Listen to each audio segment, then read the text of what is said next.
Welcome everyone. My name is Lucky7. Today I'm going to be tackling Kingdom Hearts 3, explaining why it's both better and worse than you remember. KH3 is an interesting cultural phenomenon unlike anything I've ever seen. And a huge part of that is the wait. This game has been heavily anticipated by fans for about 13 years, since KH2 released back in 2005 or 2006 depending on where you live. Some would argue 7 years because DDD released back in 2012, but regardless, 7 years is still a long time. My personal relationship with the KH franchise is complex.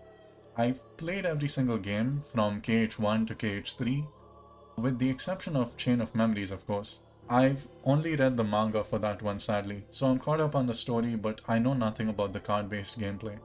I've enjoyed each game to varying degrees. I really enjoyed KH2, it's one of my favorite games of all time. I love the story of 358 as well as Rechain of Memories. Kingdom Hearts 1 was good too, although it had some flaws. I didn't care too much for the rest sadly. That's not me trying to shame you if you did like them, that's great. I'm glad you derive enjoyment from whatever sequels that came out later. When it comes to KH3 though, I've noticed that both sides make a lot of extreme arguments, which a lot of people characterize as being bad, but to me that just speaks to the passion that the community has. People saying Kingdom Hearts 3 is the best game in the series and it delivers everything you could have reasonably asked for. I disagree with that take, but I'm glad that people feel passionate enough about this game to voice their opinions. A lot of people also argue that KH3 is a disappointment, that it didn't meet their expectations and because of that it's the worst game in the franchise. Some people calling it a waste of effort. I've got to be honest, I'm somewhere in between. I think KH3 is a lot better than people make it out to be, but it's not this perfect masterpiece either. One thing I would like to immediately take issue with is the idea that expectations are a bad thing. I've heard a lot of people argue that you shouldn't expect anything out of Kingdom Hearts because Nomura will do whatever he wants. And I completely disagree with that. The entire reason why Kingdom Hearts is able to make money is because of expectations. Because people expect Disney characters and Final Fantasy characters to be handled a certain way. Because there's an entire franchise of games that people love and they've grown accustomed to and they've grown attached to these characters, so they have expectations for how those plot lines will continue. They love the gameplay, and they expect the gameplay to go a certain way. The context and hype around Kingdom Hearts is what allowed it to sell so well. So absolutely, expectations matter. It's not bad to have them, and it's definitely not bad to criticize KH3 for not meeting them. I think art does not exist in a vacuum, it exists in the broader context. And you can't just separate a work of art from its context and pretend as though it exists in isolation. Naturally, a game like KH3 inspired a lot of discussion, and YouTubers have made a lot of hour-long videos discussing the game, as well as all the various aspects in depth. I'd like this video to be more hyper-focused around the combat specifically. I like to place a laser focus on the DLC itself. Not just the new combos and stuff, but also the super bosses. Data Organization 13 are the most interesting bosses and probably the most interesting aspect of this game as a whole. However, Kingdom Hearts 3 is very flawed, it's not perfect, and there are a lot of issues, both objective and subjective, that really held back the experience for me, and for a lot of people. I'd like to discuss how much the issues should weigh it down. I don't believe in just saying that art is subjective, nothing matters, enjoy what you like. At the end of the day, there are objective and subjective aspects of art as well as game design. And there are issues that Osaka team can and have fixed. And it's important to point out those issues so that the next game can be better. Moreover, I'd like to discuss how much the issues should weigh it down. Meaning, if I adjusted my perspective a little, could I gain a deeper appreciation of this game? I'm not sure, and I'd like to explore that through this video. I'm also going to track Osaka team's progress through the years, as well as how they've improved.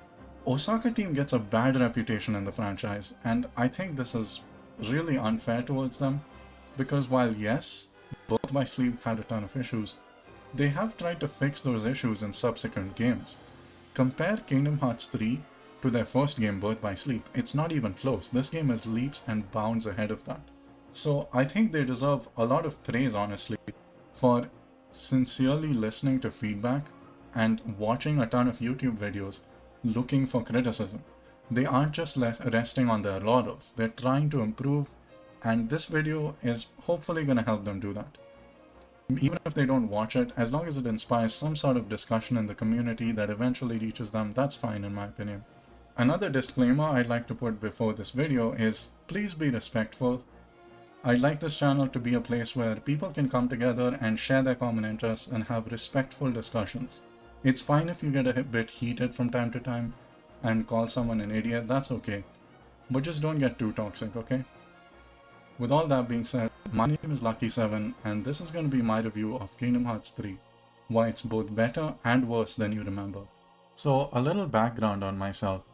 I started playing Kingdom Hearts when I was about 12 years old, I think, and I started with Dream Drop Distance on the 3DS.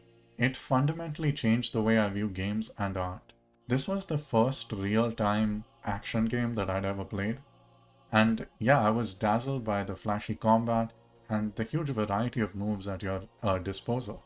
The worlds were also really fun to explore, and I hadn't played a ton of story-driven games back then, so I was really intrigued by the characters. However, the combat felt pretty nonsensical.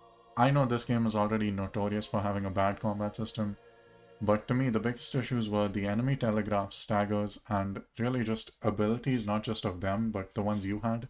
Like flow motion, the most powerful ability in the game, you can just spam it. So here's what I mean when I criticize the game for its crazy enemies, and this is how the staggering works in this game, okay? This is me playing Kingdom Hearts DDD as Riku. Watch. Notice how the first hit, it did nothing, he didn't move at all. I don't know why he didn't move, even though he's a smaller enemy, he should stagger when you hit him. But then the second hit makes him, just reel back in pain. How does that make sense? I don't know. As a child, I used to have a crazy tolerance for bad design in video games. I always just viewed it as a challenge, and you have to do whatever you can to overcome it, even if the game had a ton of glitches. Sonic Adventure is a game that comes to mind. If you've ever played that game, you know just how unpolished it was, how glitchy it was, the camera issues. Here's actually a video of me speedrunning the game, watch. Look at how the camera is just glitching all over the place. I don't even know what's happening here. This is me attempting to speedrun Sonic Adventure. But yeah, I was used to questionable design in games. Also BBS, a lot of people complain about the platforming. Specifically that the colliders for the platforms didn't feel, properly implemented. Yeah, so see this platform. Notice how I'm gonna try to jump to it, and it seems like I maybe should land, but I don't. I kind of brushed up against it and then fell off. I don't know what's going on there. I was okay with this sort of design. I could put up with it because as a child I just wanted to overcome the challenge. I didn't care, But yeah, Dream Drop Distance is a game that still confused me because even though I could put up with a lot, I still didn't understand this game. I didn't understand what the game expected of me. I know a lot of people like to spam broken commands, spam flow motion, spam cure and balloon to finish the game. I like to study the enemies. And as I showed you in the example earlier, you can't study these enemies, they don't make sense. So I watched a video by Bloody Biscuits, his Birth by Sleep review, and in that video he talked about how enemies don't seem to have predictable telegraphs and proper stagger mechanics because they just don't. There's not some higher level of complexity that I couldn't understand. The enemies were just badly designed and inconsistent. And the best way to beat them is to just spam commands, spam your most broken abilities, and just ignore everything else. Just go through the game. Just cheese through it. I didn't believe this, so I went back to the Xehanort fight, the young Xehanort fight, and I decided, okay, let's just spam everything. And I beat him on my first try. This kind of redefined how I viewed games, because the notion that artists don't know what they're doing was implanted into my brain. If you want to see what the flow motion is like, by the way, here, check this out. Wait, where? I have so many gameplay things open. So here I am playing as Riku, I'm spamming flow motion. This thing gives you super armor, it does crazy damage to enemies, and you can just use it again and again. No consequences, nothing. Just keep doing it. Everything will be fine. So yeah, the combat system didn't really make a whole lot of sense. I abused mechanics like this to defeat Xehanort my first time, and it really wasn't satisfying, I'm gonna be honest. I felt pretty disappointed with the fight. And from this point on, whenever I came up against a huge challenge in a video game, rather than just thinking, what can I do to defeat this challenge, I would ask myself, is this even well designed? Is this even fair? Because, yeah, now I realize that not every designer knows what they're doing. But is that a bad thing? Well, maybe. Because on the one hand, viewing games through a more critical lens has allowed me to appreciate the more well-designed titles like KH2, it's become one of my favorite games, and Dream Drop Distance has really gone down for me. So yeah, I don't think it's necessarily a bad thing, but I do think that I became a bit too analytical, a bit too critical, and I kind of lost that ability to just play through a game and enjoy myself, you know? I think as we grow up, it happens to a lot of us. So with Kingdom Hearts 3, my expectations weren't too high. I didn't want this game to be some sort of masterpiece, as I mentioned earlier. I just wanted it to be good enough. Better than DDD, that's all. So was it better than DDD? Well, yes, but was it good enough to match my expectations personally? I would say kind of. It was an improvement, and I'd like to get into that more. Let's actually start discussing KH3 properly. Let's start with the controls on a very basic, fundamental level. It's important to me that I should cover this because learning how to move Sora, how to control him, how it feels to attack with him, ultimately that determines how the whole game feels, how quickly you can react to enemies. It's probably the most important part of any real-time action game. Kingdom Hearts doesn't exist in a vacuum, so comparisons will be made to Kingdom Hearts 2, Bayonetta, and Dark Souls. I chose those three games very carefully. To me, Bayonetta and Dark Souls are amazing, almost perfect action games that are at the pinnacle of their genre, but in a completely different way. They have different design philosophies that are distinct from Kingdom Hearts, and because of that, I think it offers a useful point of comparison. Kingdom Hearts doesn't exist in a vacuum, and that's because almost every game and every work of art owes something to the context in which it was made.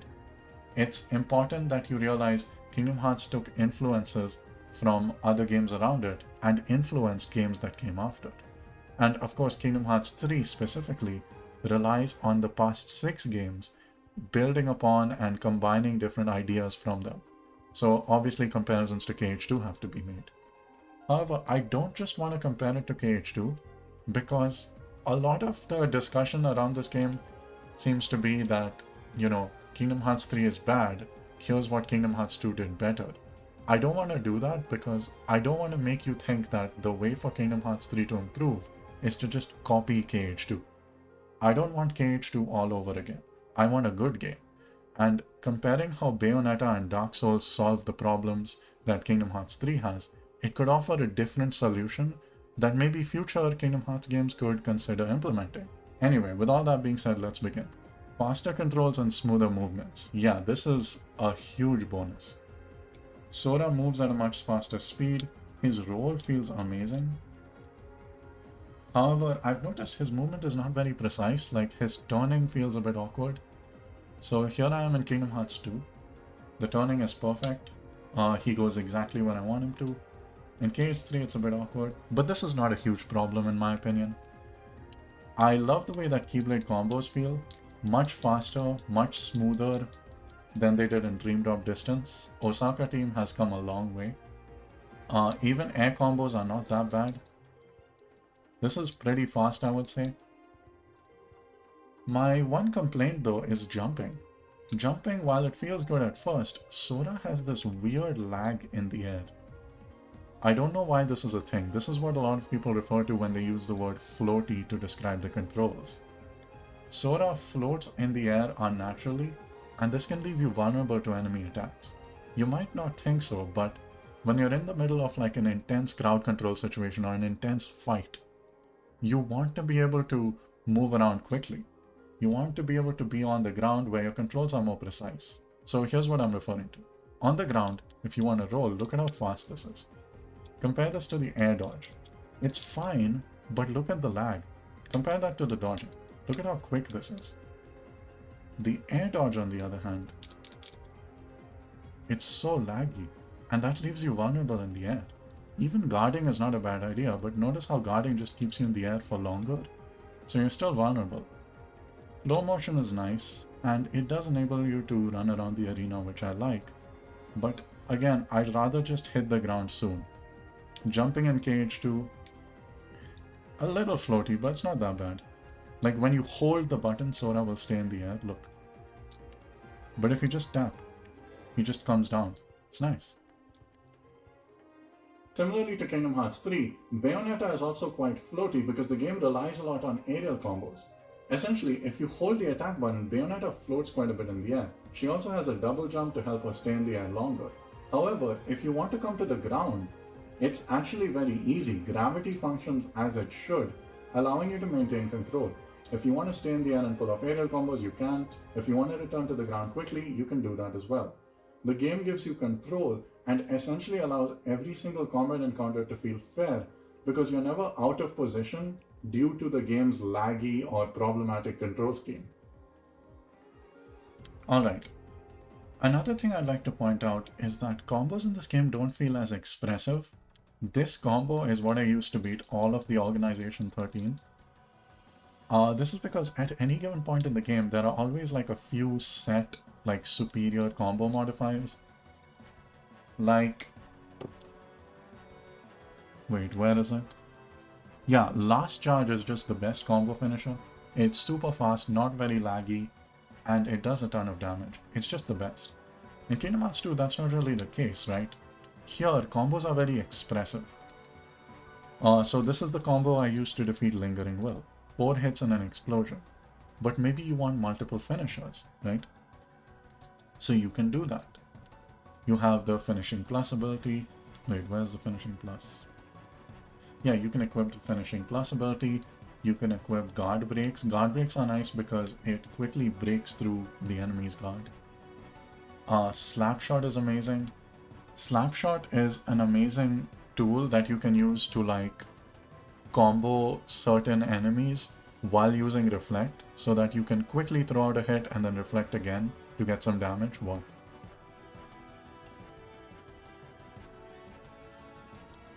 So Reflect, Slapshot, and I hit him with 2 reflects there. It's really hard to pull off, but it's valuable. And it's really rewarding. The point I'm trying to make here is that, Slapshot, it's not always a good ability. Sometimes the hit is very close range and you miss the enemy altogether. Other times, like in the Xemnas fight, it's great to have. Sometimes you want a long combo like what I just had. Other times you maybe just want to reach the end of your combo. So you remove these combo pluses and then you equip like an explosion and a finishing plus, and the combo looks completely different. Watch.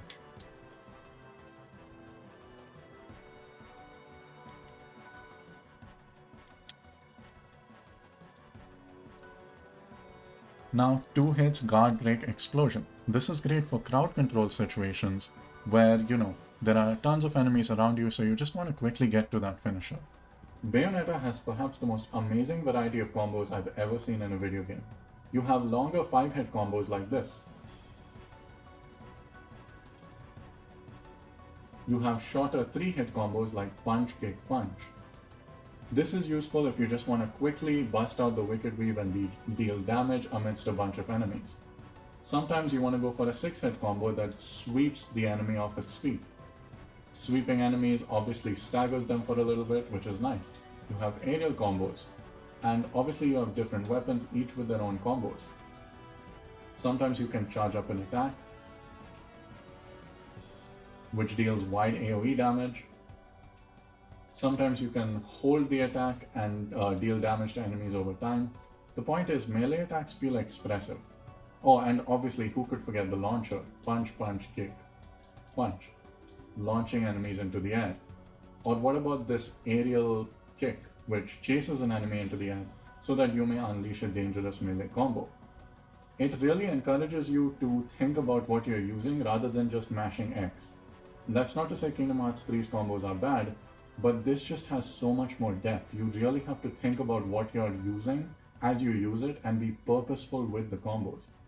And I have barely even scratched the surface. You have crazy stuff like this. But yeah, that's it for Bayonetta. Now, obviously, I'm not saying that Kingdom Hearts 3 has to be as expressive as Kingdom Hearts 2. I don't necessarily hate the linear nature of the combos. You know, maybe it's less exciting to play around with, but as long as the rest of the game is good, it's fine. I just thought I'd bring that up. Reprisals and Air Step are incredible additions, mainly because they have some depth that encourages players to hit that skill ceiling. You don't just throw the mechanic out there, you have to think about the timing and the positioning. So here I am fighting Yozora, let's discuss reprisals. So basically when you block, Sora will have the ability to counter the enemy with an attack. Depending on how precise your block is, Sora's attack will be more powerful, which is indicated by a red glow. So he's gonna attack me 3 times. The first attack, I just blocked it normally, not very precise, no glow. The second attack, again, normal block, no glow. The third attack, I made sure to block it precisely. Look at this red glow around Sora. Now, I'm gonna counter him with my reprisal. It took off almost a whole bar of health with just the reprisal. It's a great way to reward players with additional damage based on how well they time their blocks. I really like it. It's not that useful in group encounters though, because you can always get hit in the back while blocking, but that's fine. As for air steps, it's an amazing way to close distance from an enemy that's far away. This game has wider battle arenas, so it's really nice to have a mechanic that lets you target an enemy, jump straight to them, and start attacking them immediately. Short locks and flow motion, on the other hand, are not very well integrated in my opinion. Here's the issue. Short locks consume something called the focus gauge, and they're very spammable because of this. The focus gauge, as far as I know, only utilizes short locks, meaning you can throw them out and the only punishment is that you won't be able to use short locks for a couple seconds. It does a ton of damage and it basically costs nothing except its own gauge. Flow motion, on the other hand, is just weird. The environments are so big that it barely feels like flow motion has a purpose as far as traversal. Say I want to get to the end of that tunnel. I mean, I could do this, but I just don't see the point, you know? Why not just run normally? As for damage, it's pitiful. The next mechanic I'd like to discuss are the finishers. This game's finishers have some issues in my opinion. So what actually is a finisher? A finisher is the final attack of the combo. Watch. It does the most damage and basically rewards you for reaching the end. This is a good idea. However, Kingdom Hearts 3, the finishers leave you way too vulnerable. This makes it a really bad idea to even try using them in hard encounters. The problem is that this finisher is really long, and it's uncancelable, and it has no iframes, and the enemies are really fast. Look at it. While Sora is performing that elaborate flip, he's just gonna get beaten up by enemies. Now, every other attack in this game can be cancelled into a dodge or a block. But if I try to cancel the finisher, it's just not possible. See, the roll happened after the finisher. In something like KH2, it's not as big of a deal because you essentially have fast finishers and you have finishers that give you iframes. So the first finisher is guard break, very quick, very fast. The second finisher is explosion. Basically, these balls hit all around me while I'm invincible. So it removes a lot of the risk, and it makes it somewhat reasonable to try to hit your finisher in hard battles. Look at how many enemies there are on screen. I've heard people saying, you know, the finishers are long and they don't provide invincibility, which makes the game feel more strategic. You have to time your finisher, make sure that you do it when no one's hitting. But there are like 20 enemies on screen right now. Do you think I, or really most people, have the brain power to be able to observe and remember where everyone is and what they're doing? See, he literally got interrupted in the middle of the finisher. That's a huge problem. If I was using any other attack, I could dodge away or cancel away, but the finishers have issues. The way I see it, there are 4 solutions, 4 different ways you could fix this. Number 1, faster finishers. As I mentioned earlier, KH2 has guard break really quick, so you don't have to worry about getting hit in the back because it's over in a flash. Number 2, invincibility during longer finishes. Explosion does this, and yeah, essentially, even though Sora is taking a lot of time to complete his attack, it's fine because nothing can hurt him. Number 3, cancelable finishers. This is something Bayonetta implements. Bayonetta also has finishers in the form of Wicked Weaves. It basically takes the form of a limb that comes out of a portal, essentially dealing massive damage at the end of a combo. So here I'll perform a basic punch kick punch, ending with a Wicked Weave. This is very similar and has a ton of parallels to Kingdom Hearts finishers. However, some of them can be really slow, like this combo, punch, punch, kick, punch. Look at how much time it takes for that Wicked Weave to erupt from the ground.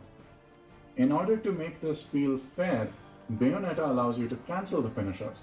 So if an enemy is hitting me while the Wicked Weave is spawning from the ground, I can simply dodge away. Watch. In other words, I'm not committed to the attack. That flexibility allows the game to feel more fair. Number 4, slow the whole game down. This is what Dark Souls does. So I'd like to show you guys my footage of me playing Dark Souls. I'm not that good at this game, I just barely completed it, but basically, here I'm fighting these rat enemies. Look at how slowly they move, look at how few there are on screen. There are only like 3 guys in a small room. Very easy to keep track of them, very easy to keep them in frame. I can essentially just make sure, okay, when they're attacking, I hold up my shield. When they're not attacking, I hit them with an attack. Or an attack of my own, I mean. It creates a situation where no one interrupts an attack through no fault of my own. If I'm attacking and I get interrupted, it's always my fault because I should have seen these attacks coming because the game makes everything so simple for you to see. Kingdom Hearts though, look at this. Look at all these enemies. There's no way to predict it. Anyway, I'm not gonna spend too much time on this point. I hope you get the idea. The final mechanic I'd like to discuss are attack cancels. In this game, you can cancel an attack into a block or a dodge, and it's so complex it deserves its own section. Broader controls and lack of cohesion. In KH3, they introduced a new mechanic that allows you to cancel your attacks into a block or a dodge, as I mentioned earlier. So you can attack and dodge, attack and block before the attack ends. This is nice because it allows you to deal with giant hordes of enemies and even just regular enemies. And essentially, it provides more control to the player, making the game feel less unfair. However, there's a huge problem. The attack cancels and combo system work against each other. So notice how in order to get to the end of the combo, you have to keep mashing X until you reach that finisher. Whereas when you cancel, you lose your whole progress and you have to restart. This means that the attack cancelling and the combo system, they get in each other's way. They prevent the other system from working properly or as intended. You might say, what's the issue? Isn't that the whole point of cancelling attacks? You want to stop your combo? Shouldn't there be a punishment? And I disagree. I think in a game like Kingdom Hearts where you're going to be cancelling all over the place, there shouldn't be this big of a punishment. It makes a full combo feel like something that's almost impossible to use without risking getting hit. Not just risking getting hit, but the risk is not a calculated risk. It's not something you can see coming. As I showed you earlier, there's so many enemies on screen. How do you calculate the risk, right? I think the 3 games I mentioned, Bayonetta, Kingdom Hearts 2 and Dark Souls, fix this issue in different ways. With Dark Souls, you have a queuing system. So there's no cancellation. Once you hit an enemy, you are committed to that. And any attacks you try to press or any commands you try to press mid-attack will queue up so that the current attack or the current action will finish before starting the next one. You might say that's not a big deal. Doesn't that create some level of unfairness in the game? But as I mentioned earlier, the game has very straight, narrow hallways with enemies that can clearly be spotted. Look at this blob enemy. Sure, I can't cancel my attacks, but am I at any real risk here of getting countered or hit mid-attack? Not really.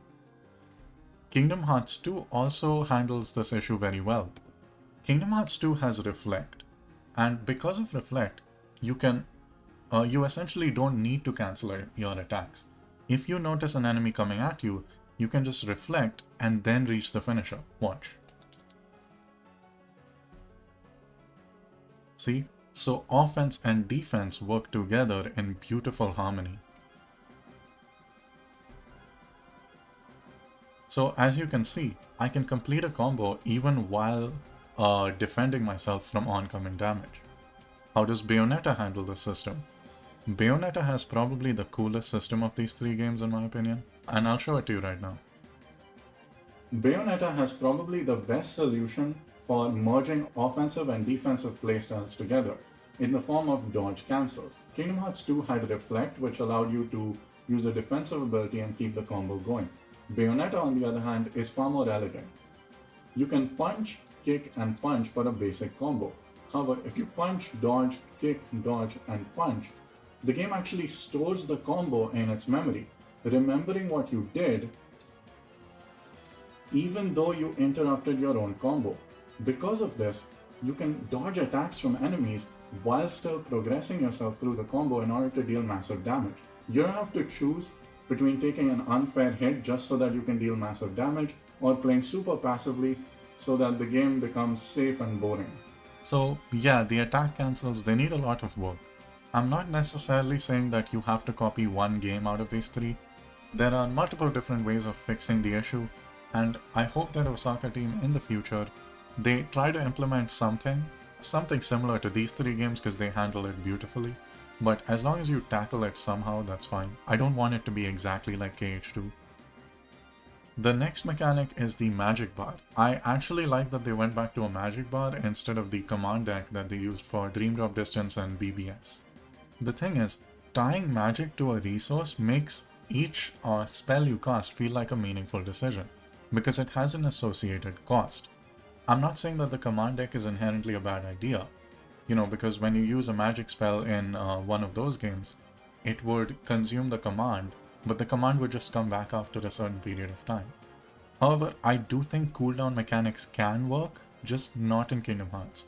It works in games like Xenoblade, because in that game, you're more so focused on saving your attacks for the right time.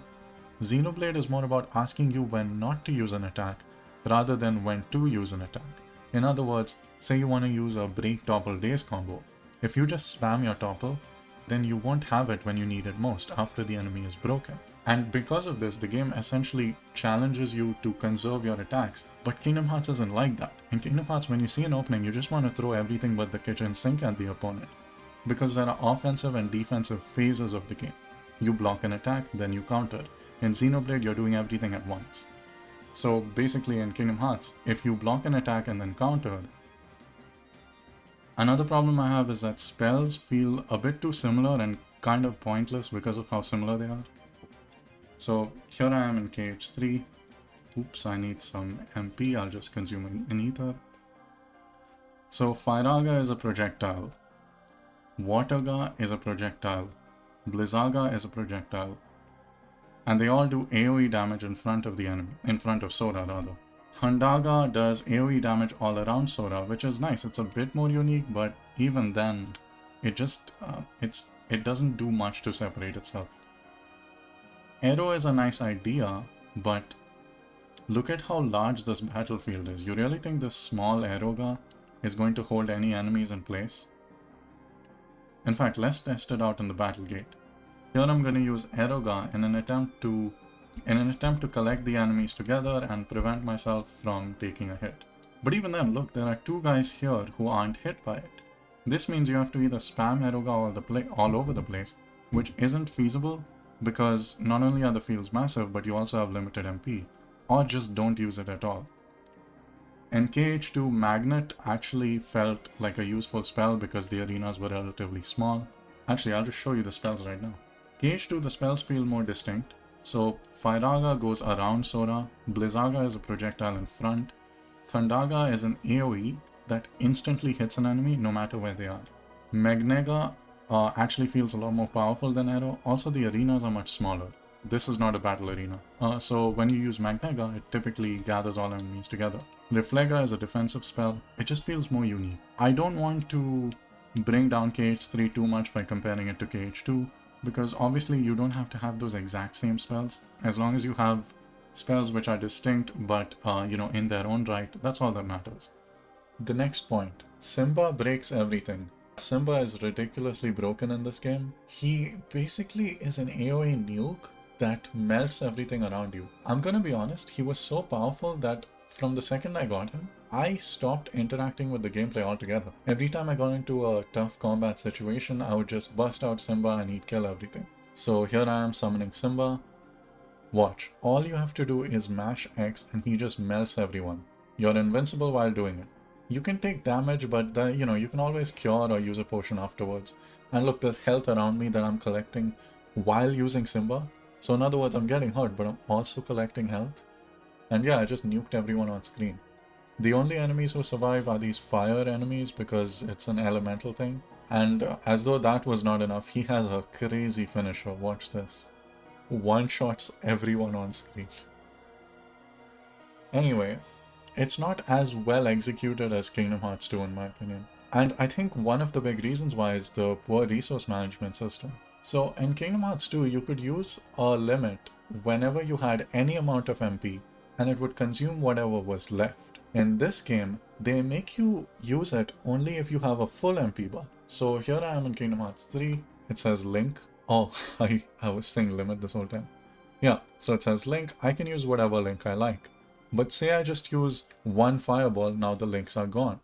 You might say this is good because it, I guess, balances the system, but I disagree. I don't think it balances anything. I'd argue it actually makes the system more imbalanced, because now, instead of being able to use magic and links, I have to choose. And links are almost always better than magic, at least in crowd control situations. So I just ended up not using magic a whole lot because links were just the superior option. In KH2, even if there was a really good limit, you could still use a few magic spells and then use the limit. One aspect of the game didn't overpower the others, if that makes sense. Dark Souls has probably the most elegant resource management system out of all these games. It uses only one bar, the stamina bar. Every single one of your actions, with the exception of walking, consumes stamina in some way, shape or form. Be it running, rolling, a large hit, a light hit.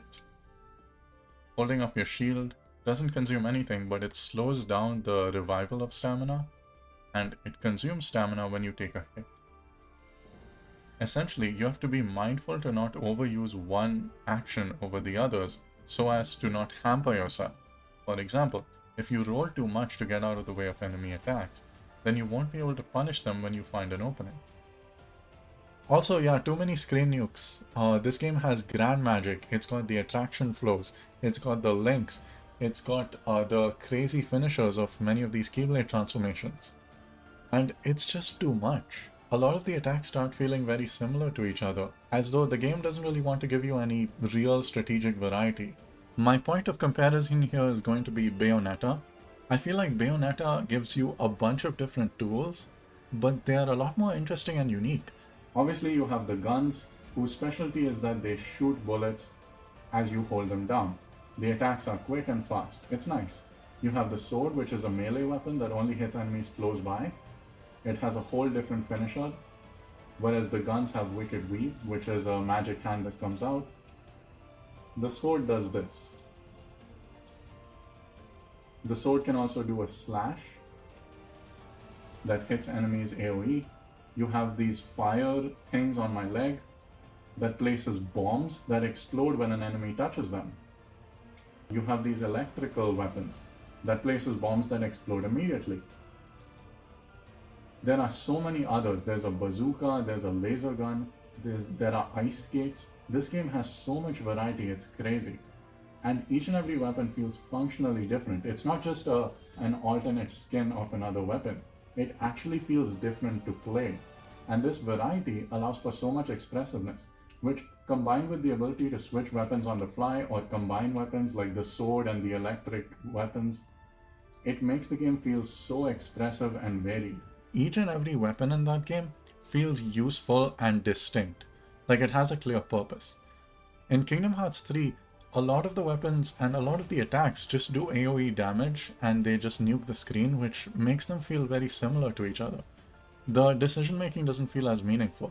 Another problem I have is the Keyblade transformations. I've heard a lot of people arguing that they're this game's defining feature, they're amazing, but I barely use them, and here's why.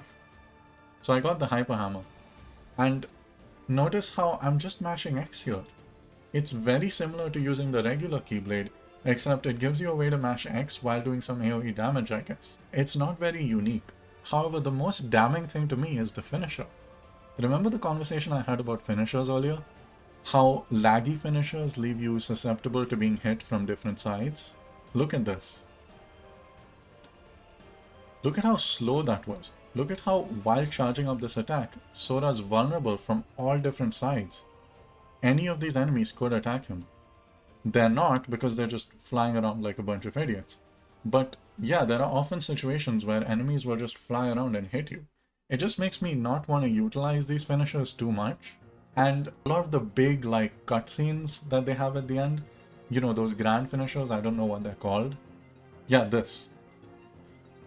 It pretty much reduces or rather nullifies any risk because you're basically just doing a cutscene and Sora is unable to take any damage and the game kind of plays itself for a bit.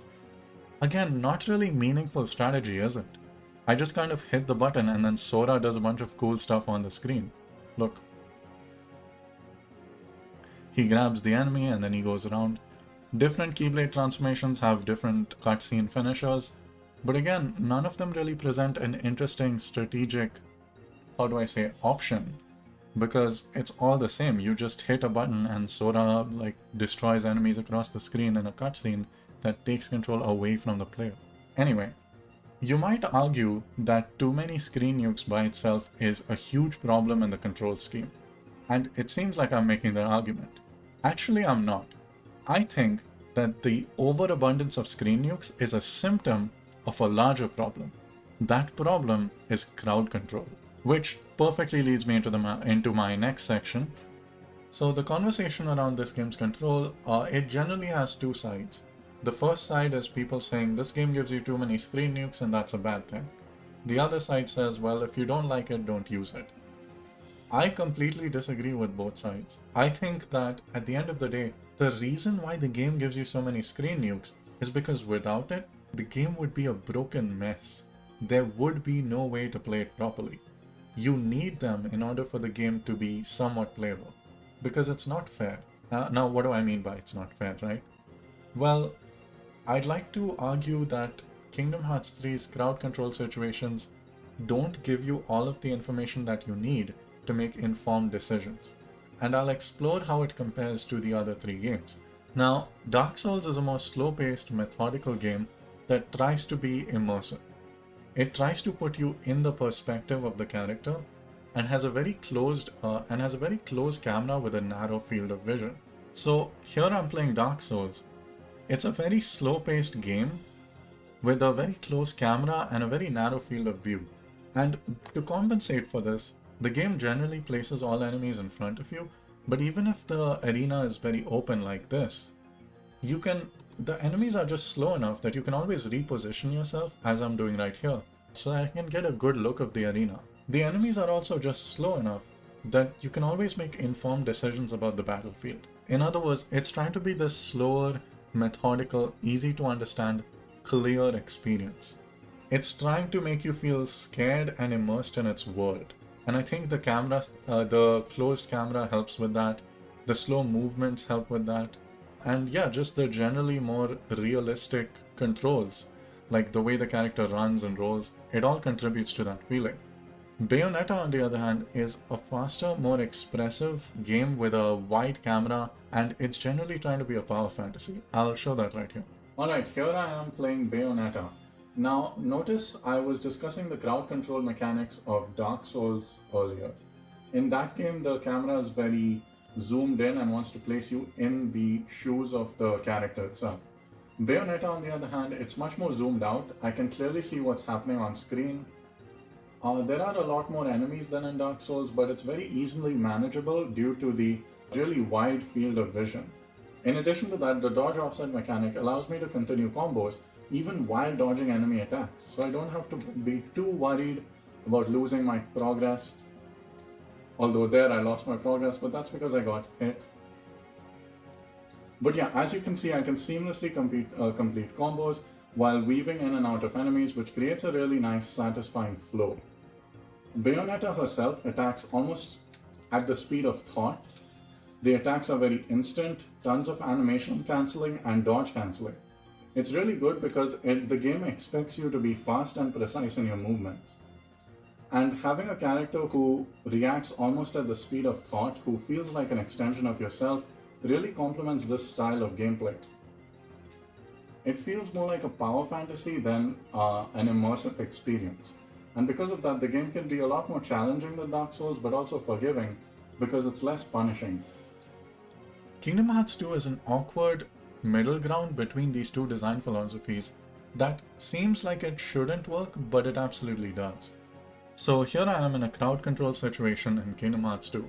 Notice how the camera, it's, it gives you a wider field of view than Dark Souls, but a less wide field of view than Bayonetta. It's always positioned behind the character instead of allowing you to get like a really broad view of the arena like Bayonetta. The camera uses a lock-on system very similar to Dark Souls. It orients all of your attacks around this enemy. So when I hit, I'm going to hit this enemy. If I hit it from afar, I'm going to slide dash towards him. If I shoot a magic spell, it's going to go towards him.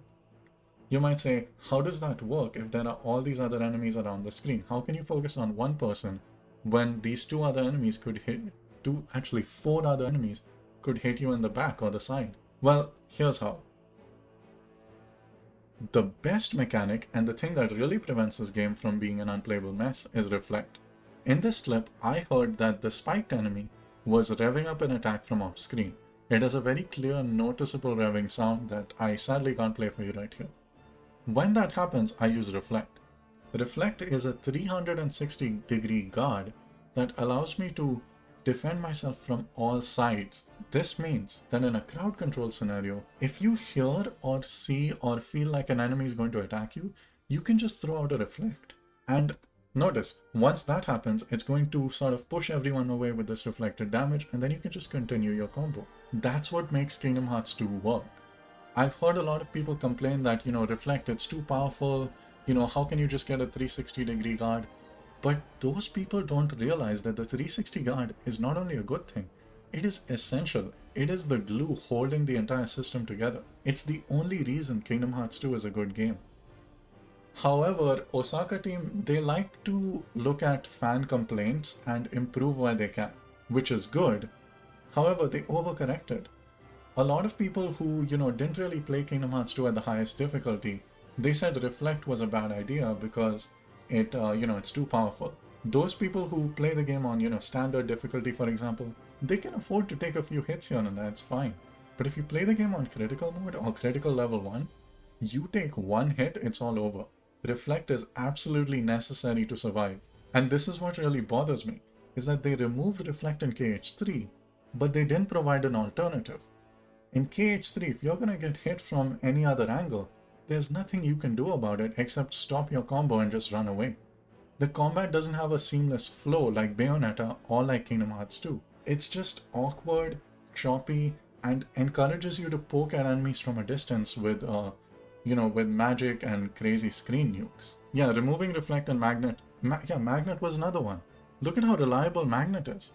With Magnet, you can just use it once and it gathers everybody together. You can be sure what every enemy is doing at the same time because the arenas are very small and Magnet is very powerful. Notice, I'll do it again here. Here you have about 6 enemies spawning on screen at the same time, just one Magnet, I can control them all. Kingdom Hearts 3's Arrow doesn't really do this. As I showed you earlier, Arrow can only capture a small fraction of the enemies. This means you could still get hit from the side or the back. In other words, it doesn't really fix the problem, right? I want to make sure that I know what all enemies are doing so that I can plan my next move. Kingdom Hearts 3 doesn't let you plan your next move, and that's a huge problem. It disincentivizes players from engaging with the combat at a deeper level. In other words, unlike Bayonetta, Kingdom Hearts 2, and Dark Souls, You're not incentivized to just go in there and use everything at your disposal and engage with the enemies, learn their attack patterns. That's not something you're incentivized to do. Instead, you're incentivized to just poke and prod at them from a distance, or do this. Use a link, and then Simba takes care of everything. This is what you kind of have to do when you have these giant battlefields with a bunch of enemies. You can't keep track of anything, and none of the moves you have, the reflect was taken out, magnet was nerfed into arrow, so stuff like this is necessary. You need to use Simba if you want to stand a chance against these enemies. It's not even a skill issue, because look at all these guys. You're telling me any human brain is capable of keeping track of all of their attack patterns simultaneously? Especially when you can't even see them? I talked a lot about audio telegraphs earlier, but how are you supposed to hear an audio telegraph if there are like 15 to 20 enemies on screen? It's very difficult, right? So yeah, that's why I believe screen nukes are a symptom of a greater issue. They're not the issue by itself. Well, they kind of are an issue, but they're also a symptom of the greater crowd control issue. And yeah, you might be wondering, well, how's the enemy designed? And that's my next section, enemies. Alright, let's discuss enemies. Now, I'm gonna be honest, I barely interacted with the enemies for the aforementioned crowd control issues. But here's what I noticed. They had really large numbers for some reason. I guess this is because they wanted to make the game feel like it was grander in scale. But this makes it really hard, almost impossible to predict what each enemy is going to do. This is why, I didn't really memorize too many telegraphs like I did in something like Kingdom Hearts 2, Dark Souls, Bayonetta. There's just no point. Look at all this. I can't memorize all that. Another issue is weak telegraphing. So I do remember some enemies. So let's look at this crab enemy, for example. He has a giant AoE finisher where he rushes at you, and it's not very well telegraphed. Look, he just kind of rushes. What's the telegraph? That he breathes? Like, I seriously think the telegraph is him breathing. Look. He takes a deep breath. Yeah, it's just very weird, very vague, not that well designed. Now, compare that to this enemy from KH2, the spiked one over here. He's about to turn into a spinning top and charge me.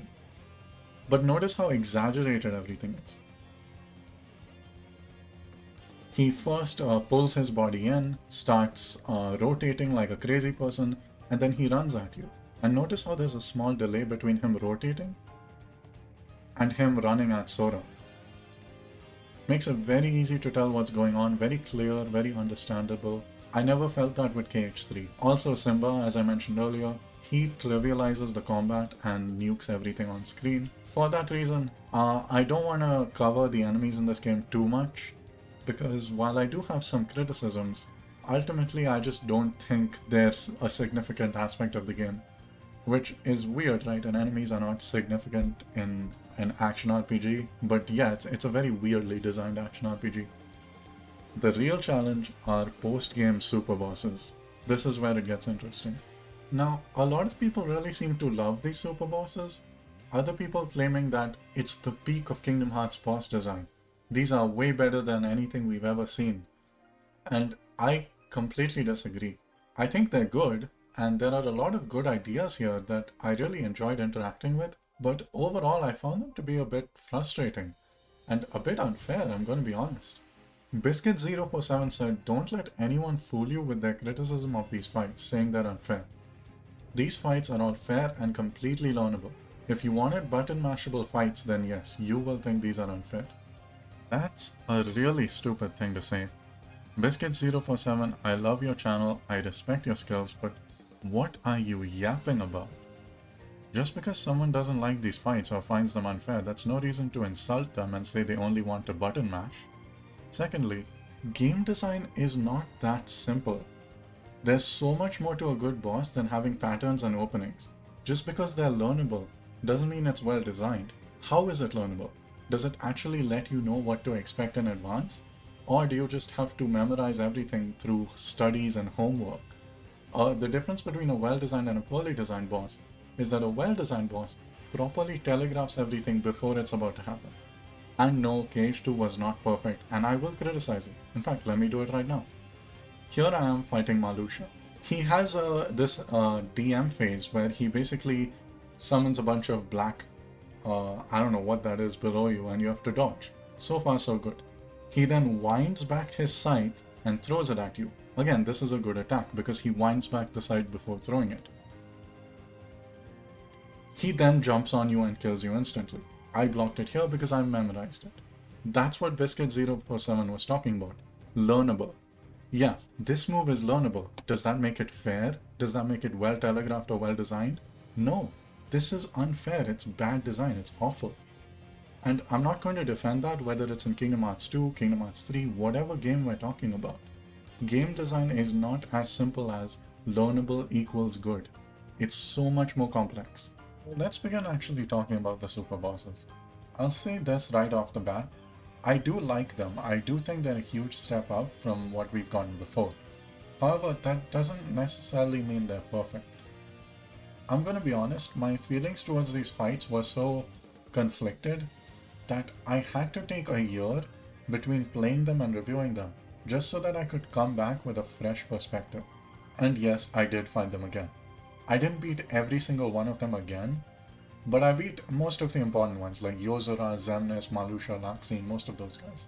I'm gonna be using Yozora as a case study because I believe Yozora reveals broader trends in the game design. This means that he reveals not only all of the good parts, such as the good telegraphs and the really well-designed visuals and predictable attacks, but also some of the worst parts of the game, like telegraphs that just don't make any sense, or sometimes telegraphs don't exist, or visuals that are noisy and cluttered. So yeah, I think Yozora is just like a nice mix of everything. He's overall, I would say, pretty well designed, but has a bunch of issues. The very first one is the background. What the hell is that Shibuya background? It makes it so hard to even see him. Look at this. This is a noisy Shibuya at night. Can you see Yozora? Like, if I took this away and you saw this guy just flying around, would you be able to anticipate any of these attacks? Of course, he's also teleporting around. I don't know why bosses in this game do that. I'll get to it later. But look at this.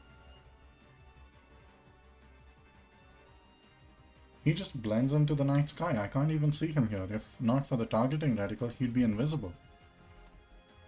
However, it's not a consistent issue. So look at Malusha, for example. Wait, no.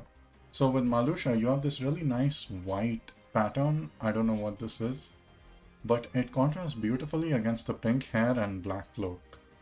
This makes it very easy to tell where he is, what he's doing, and I really enjoy it. However, even fights like Malusha, which do this well, occasionally just devolve into a bunch of nonsense and will transform the arena into this black void. Look at all these particle effects, the thorns, the reflections, the ripples. It's too much, and it really drowns him out because look at the roses, and he literally has a black cloak. A black cloak against a black background, not only does it look awful, but it creates a really poor sense of conveyance. In fact, it's really hard to even tell when the game is trying to telegraph its own attacks. Look at this. This yellow particle effect is supposed to telegraph that a skull is about to pop out from the ground underneath. How the hell was I supposed to know that? There's so much stuff going around, so many roses and particle effects and everything that mean absolutely nothing, but my eyes are supposed to be drawn to this little yellow glow. This is supposed to catch my attention? No, that's horrible design. I will say though, Yozora's attacks do stand out against the backgrounds with noticeable flashes. So look at this really nice red laser attack he uses. So the lasers are red, really harsh neon red that really stands out against this bleak, dark night background. And yeah, I really enjoy it. Even his other attacks, like look at these orbs, look at his red sword that, sort of creates this really nice arcing blurring effect, which I really like. So yeah, I'll say his attacks generally have good visuals. Now let's discuss telegraphs. So telegraphs, for those of you who don't know, are probably the most important part of enemy design in video games. It determines how the player knows that an attack is coming. So it could be any way, whether it's an audio telegraph, whether it's a visual, whether it's like a change in color, whether it's an animation, there can be all sorts of telegraphs. And this game generally does it well, but sometimes doesn't. It's inconsistent and it makes it hard to know if I should trust the game's cues. Remember the example I gave you earlier of the crab who just sort of charges forward with his attack, and the telegraph is that he takes a deep breath? Yeah, taking a deep breath is not a good telegraph, because how does that connect to him charging you with his claws, right? As compared to something like the spinning enemy, who literally starts spinning in place with spikes, demonstrating that he's going to do that to you. So I would say that's the difference between a good and bad telegraph. Good telegraphing lets you know what's going to happen. Bad telegraph makes it vague. So Yozora's first attack, as I already went over, is his 9 laser attack. I really like this attack because he sort of jumps up in the air and, you know, he makes a little noise. I know you can't hear it right now. And it lets you know, okay, he's going to do a long-range laser attack, so you should block. I think this is an example of good telegraphing. Here's another one. Malusha has this scythe attack where he teleports in front of you, spins his scythe, draws it back, and says, ready? It's almost like he's asking you, the player, if you're ready for the attack. I really enjoyed this because it perfectly lets you know, okay, this is what's going to happen. It's a close-ranged melee attack, and he's going to do it within like the next fraction of a second. And again, even when he teleports, he again draws back his scythe. He doesn't just teleport and hit you instantly like he did in KH2. He actually draws back his scythe. Now, notice how I use the word inconsistent. This means that the telegraphs are sometimes good, but sometimes not so good. An example of a not so good telegraph, I would say, is the later half of Yozora's sword charge attack. I really like the beginning of this attack because he charges up his red sword and it's clearly shining against the background. And he does it for quite a while. Then there's a sudden flash letting you know, okay, block, because something's coming. So you block. But then the second part of the attack, it's just him teleporting in front of you, no telegraph, nothing, and he just hits you. What, like, how, like the small fraction of a second you have to react to this is not good enough. It requires intense memorization. Not this one attack, but like, you know, memorizing all the other attacks together. Requires a ton of memorization, and it really makes the game feel a bit cheap at times. Here's another good example of what I would consider a cheap attack. His laser pyramid. Now, Yozora's laser pyramid essentially has you dodging out of the way of this pyramid, and then he comes from inside the pyramid here. He appears inside of it. Look at how vague his shadow is. It's hard to even tell what's going on. Breaks through the pyramid and then hits you. How am I supposed to see that coming? Look at how fast it happens. Okay, look at how quickly it happens. Wait. It's too quick. Not only is it too quick, but it obfuscates his own silhouette, making it difficult to understand what's going on. So yeah, telegraphs are a mixed bag. I'll tally up all the good and bad telegraphs near the end. Don't worry about that. Now let's talk about unblockable attacks. Obviously, not every single attack in Kingdom Hearts can be blocked. You know, you have to incentivize the player to use different methods of dealing with damage. And I really like that they tried to do something interesting by color coding the unblockable attacks as red. It's a good idea though, with horrible execution in my opinion. So Malusha has this attack where, remember, he teleports all around you and hits you with a melee strike? But then his last attack is red.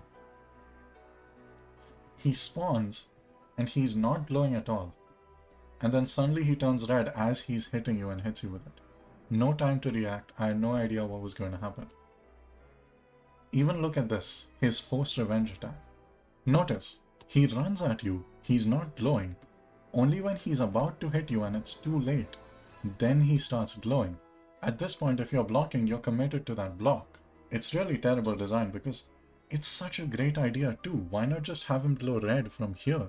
I think that would have put the player in a state of danger and let them know, okay, here's what's going to happen, here's how you deal with it. What makes this even worse is that the game's very inconsistent about color coding. I thought it was red because Malusha uses it, Ansem uses it, although I don't have footage of that now. Terra Xehanort uses this. Look, his red attack, it's supposed to be unblockable. but he only does it once it's too late, and literally look, he's surrounded by this black cloud, making it difficult to know what's even happening. Then you look at Luxord, she glows yellow during her unblockable attack. Look at Xemnas, he doesn't even glow, he's doing an unblockable attack here, he's not even glowing. Look. I guess the attack is glowing, but lots of attacks glow right in this game. The Telegraph is when the actual character model itself glows. In fact, Xemnas and Yozora actively make fun of this concept almost. Look at this DM. Here you have a bunch of red lasers that are blockable, but these blue lasers aren't. I built up this instinct in my mind that whenever I see the color red, it puts me in a state of danger. But now you're telling me red means safety and blue means danger? What? Yozora does this too, by the way. Red lasers are blockable, although I dodge them anyway. Whereas the blue lasers, you have to dodge them. It's really weird, right? Because it just goes against the whole instinct. And does the color blue really put you in a state of danger? Does it really make your mind feel like, oh my god, this is insane, I'm about to get hit with something crazy? I think red's just a better color to pick here. And I wish they stayed consistent with it, because if they did, I would have honestly said this is a genuine improvement over KH2. But it's not. What they did was they created a game of Russian roulette, where you don't know if an attack's going to be unblockable. You just hold up your keyblade and hope for the best. If it's blockable, great. If it's unblockable, guess you take a hit, memorize it and try again. This time make sure to dodge. It's not good telegraphing, it's memorization.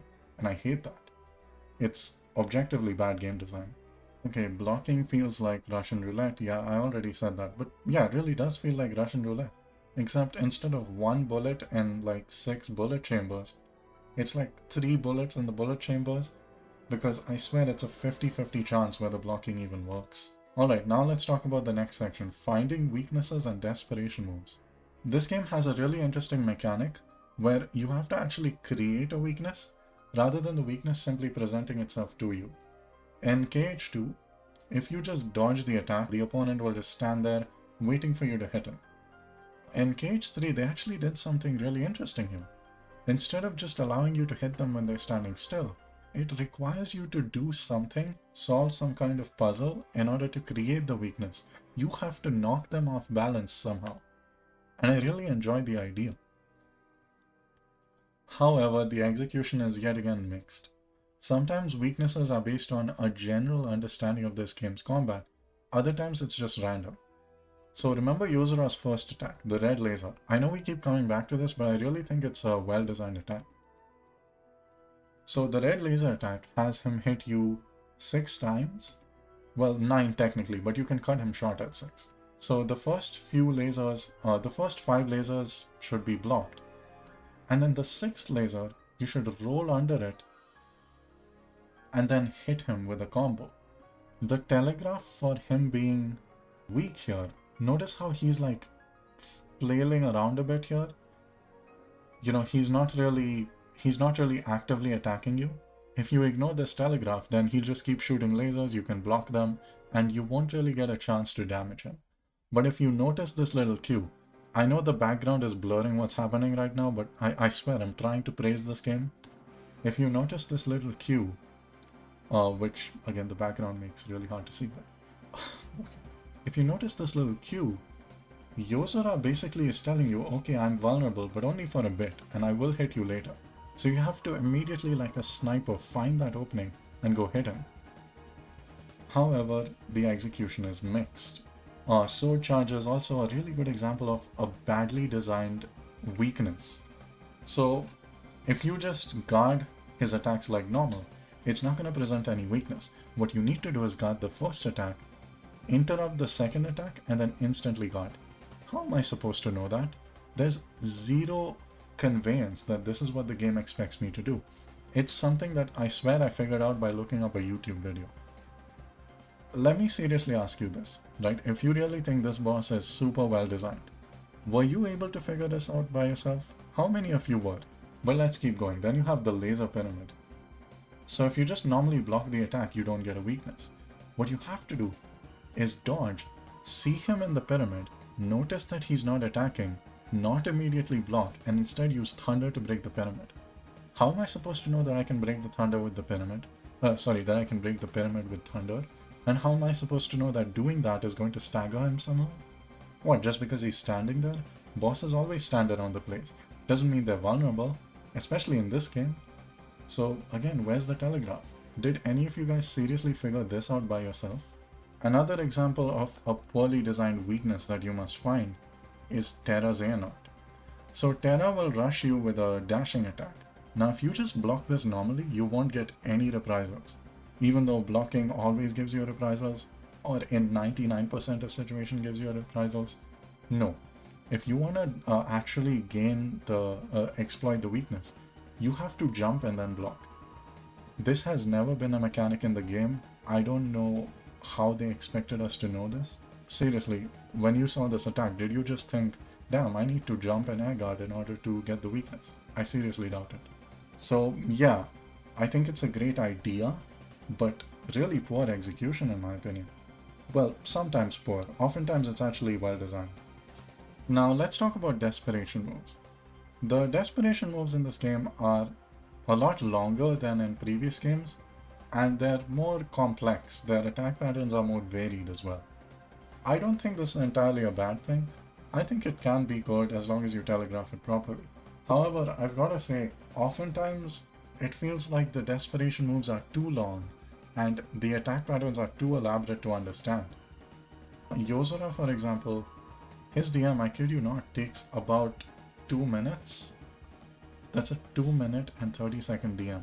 I think that's a bit much. And DMs in this game, they're not all 2 minutes and 30 seconds long. Sometimes they're a minute, sometimes they're 45 seconds. But it's still really long in my opinion. DMs in KH2 would go on for like 10-20 seconds maybe. Like Lingering Will had probably the most complex DM. It starts at 2:45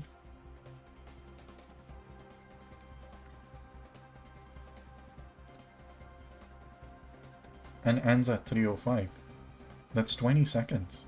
That's like, what, a sixth as long as Yozora's? It's crazy. Of course, long doesn't necessarily mean bad. Here's my issue though. Look at this arena. It's like this nonsensical black void planetarium, I don't know what this is supposed to be. With this giant disco ball in the center, you have Yozora all the way in the top left. I can't even see him. Now he's in the top right, teleporting all over the place. You have stars and planets. You have this elaborate floor. How am I supposed to see anything?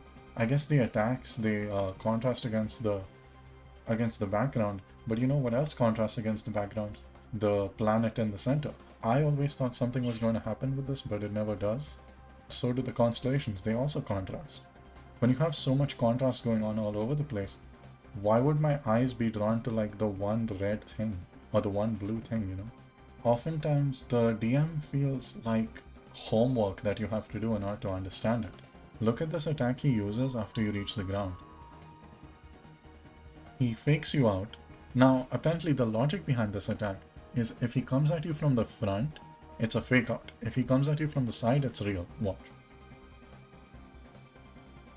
How am I supposed to know that? What sense does that even make? Why would an attack from the side be more dangerous than an attack from the front? Is this like a thing in Japan where if someone approaches you from the side, that means they're dangerous? I don't understand what the logic is here. I genuinely don't see it. However, I've got to say the worst DM is not Yozora's, it's Loxene's. So here's Loxene's DM. She glows yellow, and now notice, I love this. She uses a red attack, but this attack is actually blockable. Did you know that? Again, red meant unblockable, now it means blockable. I don't know what's going on. I actually found this first phase to be relatively straightforward though, because she actually telegraphs her attacks properly by exploding into a bolt of lightning, going into the air, and then when you hold up your keyblade, she'll hit it and you'll block the attack perfectly. So I actually like this.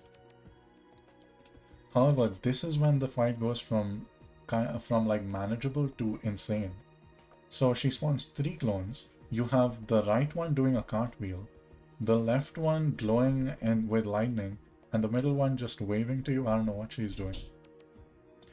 You're supposed to notice that the right one is attacking you first, then the left, then the middle. And then amidst all that, you're supposed to notice that there's a risk dodge. It's too complex. I'm sorry. It's not even properly telegraphed. There are 3 different people attacking you at once. Who got this on their first try? Nobody. Well, almost nobody. I'm gonna be honest, with all these complex desperation moves, it feels less like a move and more like a phase, more like a turn-based RPG, you know? Like he attacks you for 2 minutes and then you get to hit him back for like 2 seconds. It's overwhelming and honestly kind of feels like tedious homework. Every time I came across one of these DMs, rather than being excited to, face the challenge, I instead thought, oh my god, I gotta look up another YouTube video again. Like that dread, it's just not a good experience. Again, I really enjoy the idea behind it, but, the execution also matters. Now, once you're done dealing with those DMs, the fight isn't over. You still have to whittle away the rest of their health. This is where the bosses introduce a new concept where they remix attacks and change up the tempo, telegraphs, and openings of their previous moves. This is a really interesting idea that Kingdom Hearts 2 kind of did, but not really. The remixing in that game was typically very light. Here they actually commit to it a lot more, which I like. And the execution is mixed. I'm so sick and tired of saying that, but it's really true. Let's look at Yozora, for example. Here he has this sword charge attack. And as I mentioned earlier, once the sword blinks, you just guard 2 attacks in succession. You can pretty much guard it by just spamming the block button. They remix it by turning it into a blue sword charge attack. It's the same animation with a different color, indicating that these attacks are supposed to be unblockable. So I dodged the first hit, and I tried blocking the second hit. Now, right off the bat, how am I supposed to know that I'm supposed to block or dodge the second hit? There's no telegraph. He just instantly appears and hits you. Previously, he did it in succession. Here, he waits. And I got hit because I genuinely didn't know when he was going to attack. It's a horrible way of using the player's reflexes and memory against them. Rather than adding on to it and keeping them on their toes, you've now just created a cheap scenario where approaching the game as intended gets me hit with a well-timed cheap hit, and I hate that. Here's another example. So this fan attack is followed up by a triple laser attack where basically he stands in place and hits the air. You're supposed to go right next to him, block the attack once. It's a red reticle letting you know you can block it. Once, twice, the third time, and then you hit him with a reprisal. Very nice, clear opening. He reappears in the same place that he disappears, which clearly lets you know, okay, if you want to get the reprisal, you need to go to where he's standing right now and then block those attacks. Maybe you won't pick it up the very first time, but also it's an opening so the game doesn't punish you or anything. Anyway, back on topic. He then does the same idea where he hits the air and then disappears, except the reticles are now blue. So with the blue reticles, you have to dodge it. So I dodge the first, the second, and then all of a sudden he appears. Now there's a reticle on me, and there's Yozora charging up an attack, a melee attack. What am I supposed to do? As a player, I have no idea which is going to come first. So should I dodge? Should I block? I don't know. I blocked, and apparently that's what you're supposed to do, and then use the reprisal to gain invincibility and avoid getting hit by this laser. But there's still no opening. Why? And when he reappears, rather than being vulnerable, he now hits you with another attack. It's such a mess. You know who does this really well?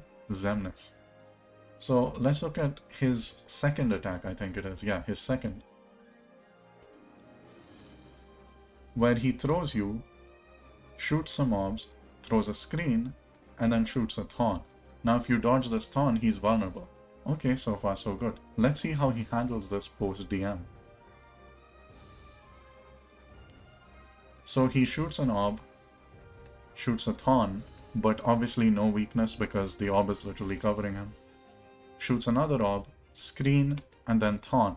Now look, he's clearly open because there's nothing around him, and he just used the screen. Remember how previously he used the screen, then the thorn attack? And that was supposed to let you know, okay, he's vulnerable now because he's just standing there. Same exact opening. This is how you do it. Rather than punishing the player for learning the fight, you now reward them for accumulating that knowledge by giving them an opening in an unfamiliar attack sequence. I really like this. Another new concept introduced here is extra armor on bosses when they aren't in a vulnerable state. Now, a vulnerable state is typically when you block or counter their attack in some way, and then you just beat the hell out of them. So, like I just did here with Xemnas, he's in a vulnerable state because I'm hitting him and I just dodged his attack. But if he's not in a vulnerable state, I'm gonna do very little damage to him because he has a ton of extra armor. I've heard people talking about this, some people criticize this, some people say they like it. Personally, I like it because while it does make the bosses feel a bit more linear, a bit more scripted, as though there's a clear intended sequence and it restricts you to that, I don't think it's altogether a bad idea. Because think about what I said during the controls section of this review. The controls of this game basically give you a huge arsenal of screen nukes. If you use that on a boss, they would just die, they just melt instantly. So the boss is forcing the player to essentially not be able to damage them unless they're vulnerable, telling the player, hey, you have to actually look at and defend my attacks. I'm not gonna let you just constantly hit me with those stupid screen nukes and links. It's a good idea. Does this make the bosses feel a bit less expressive than KH2, where you could just damage them anytime with Slapshot, for example? So here I am fighting Xemnas, and even though he's not in a vulnerable state, I can hit him with Slapshot Reflect combos to deal a lot of damage while he's attacking me and he's not vulnerable. Yeah, stuff like that isn't possible in KH3, but that's fine in my opinion.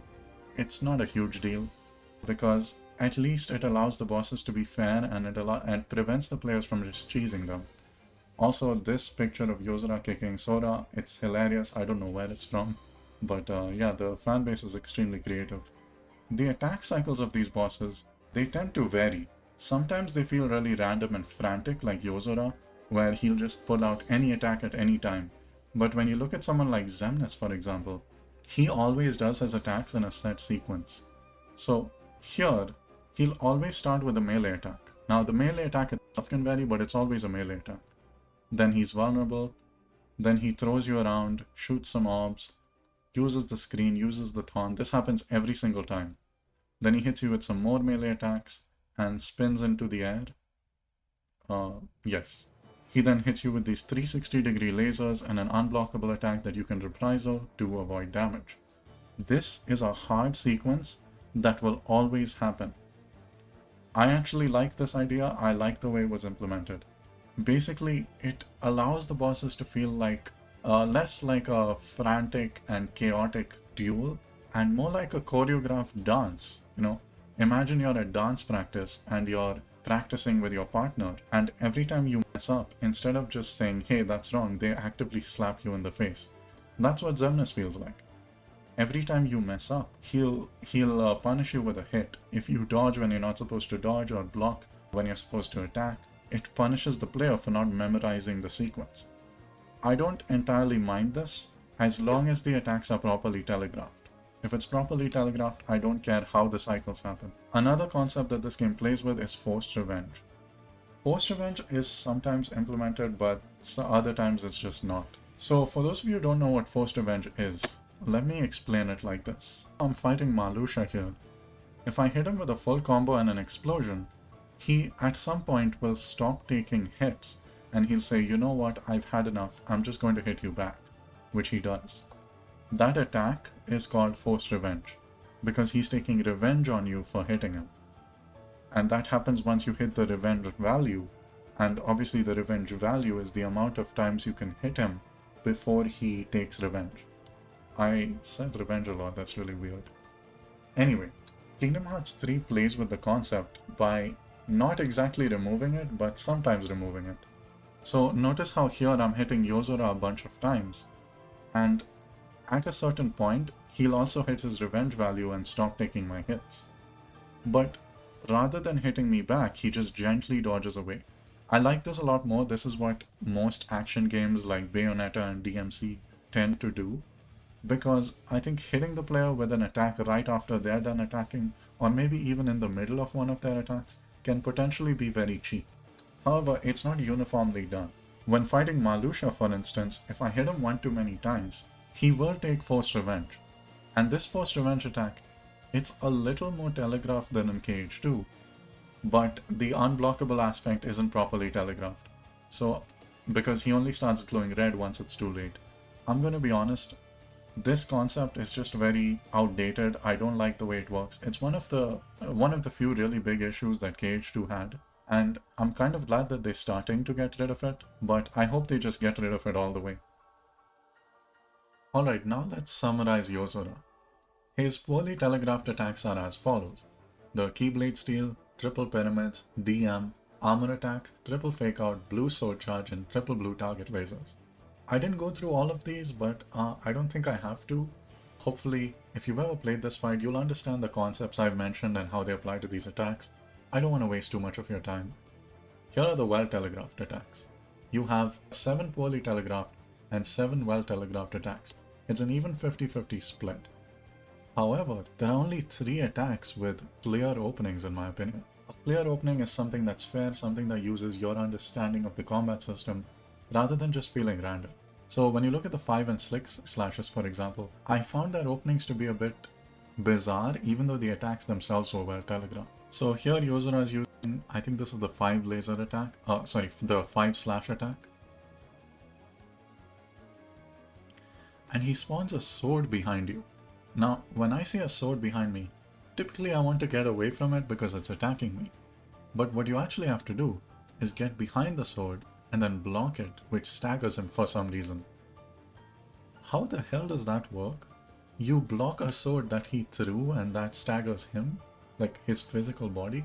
Like typically if you block a long range attack, it doesn't do anything to the person who threw it because they're not connected. But apparently you're supposed to figure this out somehow. So yeah, this is what I mean.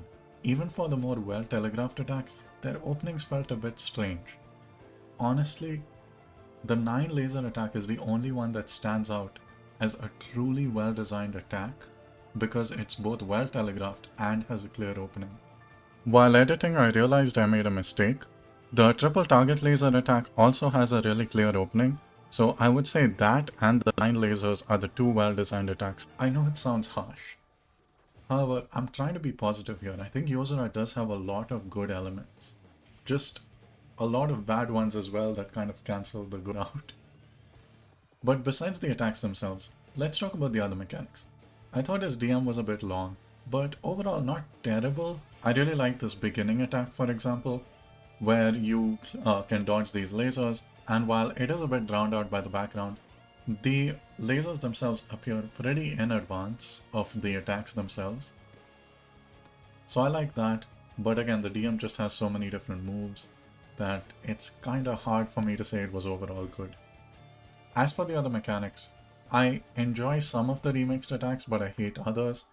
I enjoy that he has extra armor while he's not technically vulnerable, and I really like the lack of a forced revenge attack. I think that makes this fight in some ways better than KH2, in some ways worse. Again, I don't think the KH2 super bosses are perfect either. I think they have their own problems. So yeah, that's the summary. But this video is not over yet.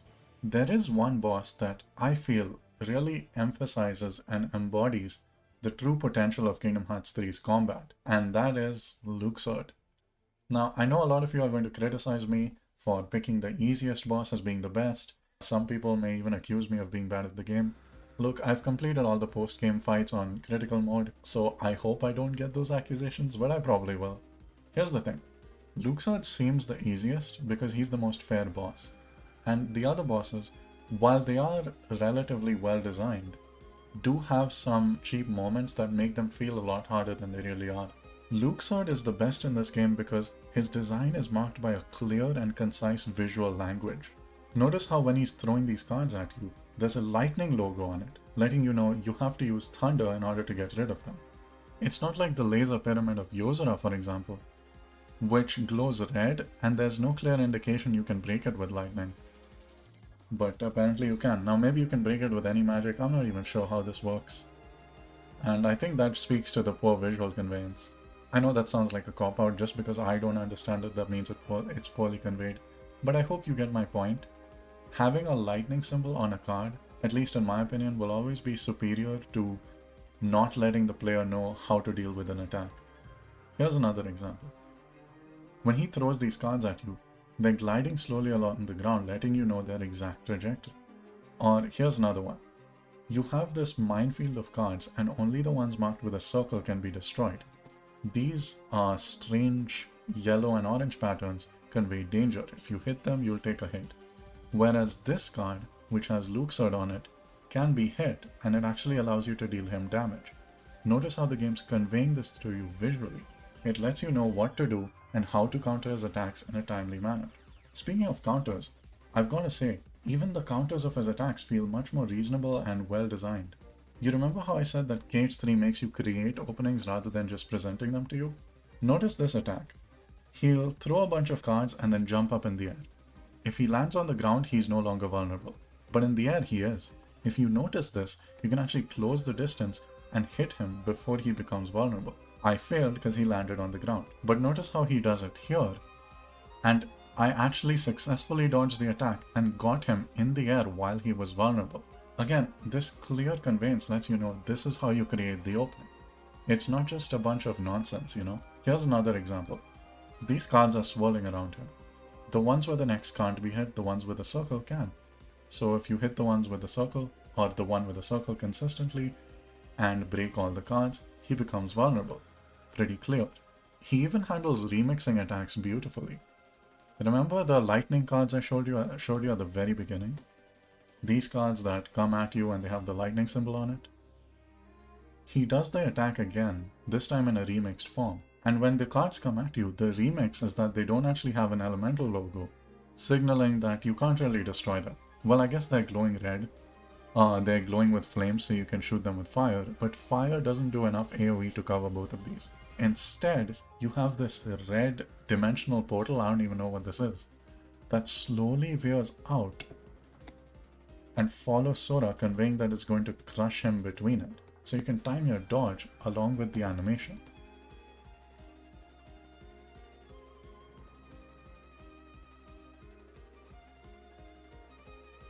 It's a nice way to subvert player expectations without just throwing them in the dark. It's at least well telegraphed and doesn't expect you to just dodge an attack that you couldn't possibly see coming. It's different, but it still lets you know what's going to happen. Alright, his DM is long but well telegraphed.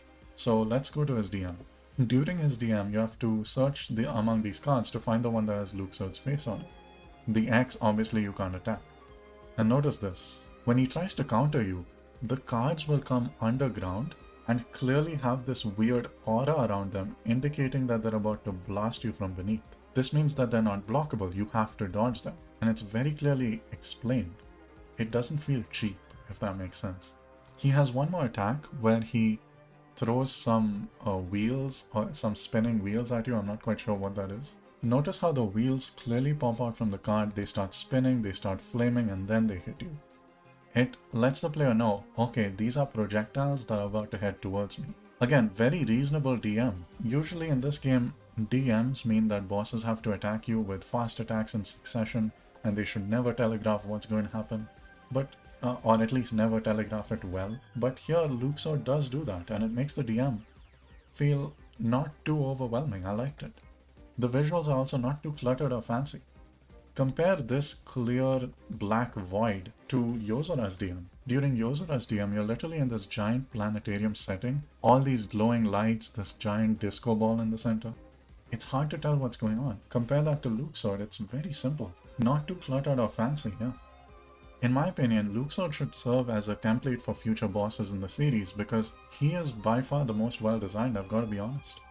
I think that if Kingdom Hearts learns from its mistakes and stops trying to artificially inflate its difficulty through cheap attacks and unfair difficulty spikes, I think the series can go on to become a serious action RPG that can compete with games like Bayonetta, DMC, Nier Automata, and actually hold its own. Because I've got to be honest, as it stands, Kingdom Hearts feels, among some parts of the gaming community, a bit like a meme. And while I think that a lot of people unnecessarily hate on Kingdom Hearts, It is because the combat system is so hard to understand, people don't know what's happening. So they just have to find fun any way they can by just doing random stuff. But when you have bosses like Luxord, which are well designed, let you know what's going to happen, it gets the player into the challenge. It makes them want to interact with the game, and it allows them to feel rewarded when they put in the effort and are able to just style on the bosses. Yozora kind of does this, but he does this through unfair difficulty, whereas I think Luxord does it the right way. Color-coded attacks, clear patterns letting you know what's going to happen, simple backgrounds. This is the path Kingdom Hearts should take in the future. We've finally reached the end of this long video. Thank you so much if you've been watching up until this point. Honestly, as a whole, I would have to say KH3 is still a good game. I know I've criticized it a lot in this video, but I only criticize it because I love it. I'm not the kind of person who goes around criticizing random video games that are bad or mediocre, because that would just get exhausting. I only criticize things I care about, things that I want to be better, because I know that they can be better. I know that Osaka team genuinely cares about Kingdom Hearts, they want to improve, and they've been looking a lot at YouTube videos, seeing how the YouTubers provide feedback and criticism, and they genuinely try to improve upon it. And to me, that's amazing. KH3 fixed a lot of long-standing issues with their games, especially Dream Drop Distance and Birth by Sleep. Honestly, it shows a pretty positive path for Kingdom Hearts. I am excited to see where the series goes from here. Does it have a ton of problems? Yes, absolutely.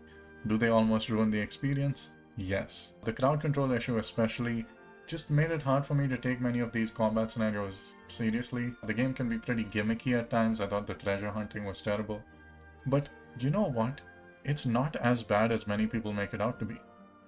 I think Kingdom Hearts 3 is overall probably the second best game in the franchise. Maybe third. I would put it right below Kingdom Hearts 2, maybe below Chain of Memories, I'm not sure. I'm gonna be honest, I thought this was better than Kingdom Hearts 1. Going back to that game, it was so gimmicky with all the platforming that was not really well designed. All of the puzzles that are so easy, even a toddler could complete them. And really just all the mini games, it just got annoying.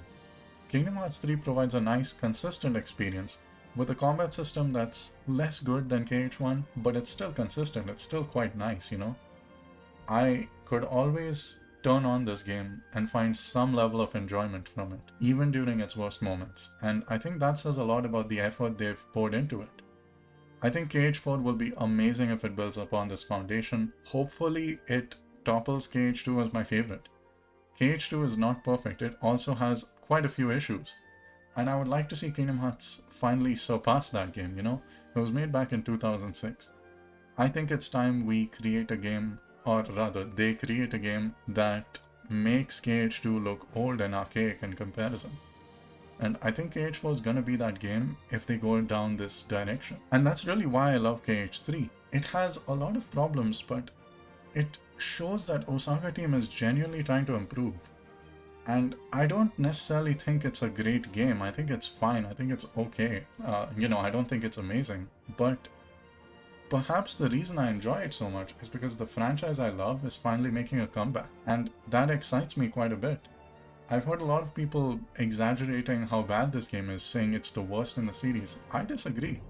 However, I don't think it's productive to sit around and let the Osaka team stand on their laurels telling them they've done nothing wrong, because Osaka team, they care about listening to feedback. So we need to provide that feedback, you know? Don't overrate it, but don't underrate it either. That would be my message. I think the reason I love Kingdom Hearts 3 so much, it applies to art as a whole. I think the beauty is in the improvement. It's in the fact that the artist is never satisfied with what they have. They constantly want to do better, be better. And I think that's an amazing thing. That's something that we should all strive to achieve, you know? That never-ending pursuit for perfection that always eludes us. So yeah, overall, Kingdom Hearts 3, good game. And I am so thankful to anyone who actually made it to the end. I'd like to create more videos, not just about Kingdom Hearts, but about various other games and shows that I'm interested in. Yeah, and I'll be doing this along with my sister, who you may have seen previously in this video. So yeah, look forward to that. This is Lucky7. I am signing off.